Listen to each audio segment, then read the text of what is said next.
We did. This time we actually recorded it in L.A. We recorded with Kenny Carkeet and Jim Kaufman. Kenny's in a band called AWOL Nation. And Kenny has been a fan of the band for a long time, so he understood the band. And Jim, actually, we did Warped Tours with him back in the day. He was in a band that played Warped Tours as well. So they were both familiar with the band, but have a slightly different perspective on the band than we did. So it was good to, or interesting to have somebody who is interested in the band take our songs and tweak them a little bit.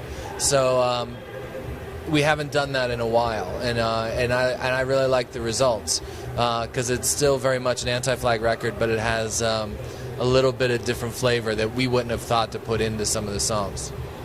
And I noticed that you did some collaborations on the album. Yeah, we have Tom Morello's does a solo, and Tim Armstrong's on Brandenburg Gate. So we were really lucky to have those two guys because they're amazing musicians, and it's good to have them on the record. We've known Tom Morello for a long time. We did some touring with Rage Against the Machine, and then him as the Night Watchman after Rage had broken up. And then we actually did some touring with Rage Against the Machine after they got back together.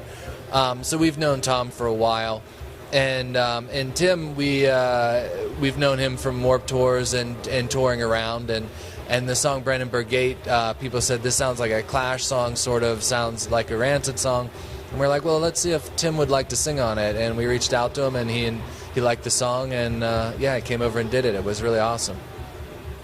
And you just released another single recently, All of the Poison, All of the Pain. Yes. How do you I'll say Who chooses which song we're going to do? Is it one person suggests it, and then or do you all think that's... It's funny. It goes through a lot of different ways of doing it. Sometimes... all the songs are great. Yeah. We listen. We actually ask friends. We ask other people who are musicians which song they think is a strong song that would connect with people.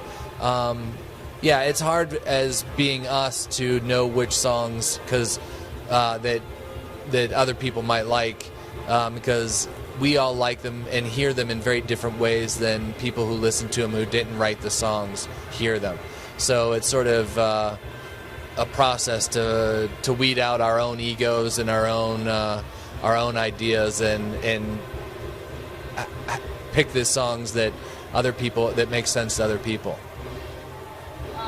You're about, after It's Not Dead, you're going to head over to the UK and Europe for a tour. Yes. And do you have any US tour date plans? We're I don't know whether they're announced yet, but they're coming up in January, February. We're going to do a East and West Coast run in the States.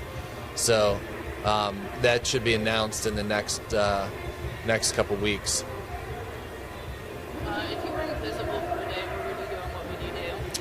If I was invisible for the day, that would be one of the things that this is a weird insight into my life. I don't want to be involved in anything, but I like to watch it. So I would love to be invisible because I wouldn't have to interact with anybody, but I could just be there and watch it all. So I would love to have been in the meeting between Obama and Putin about Syria. I think that would have been fun. I would like to be, I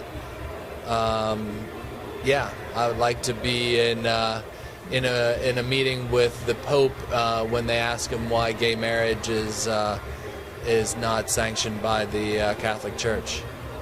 Those are the types of places I would like to be. Is there anything else you want to add or say to your fans?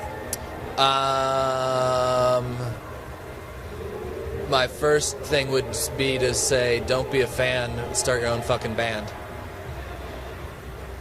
That's it. Thank you. Yep. Thank you.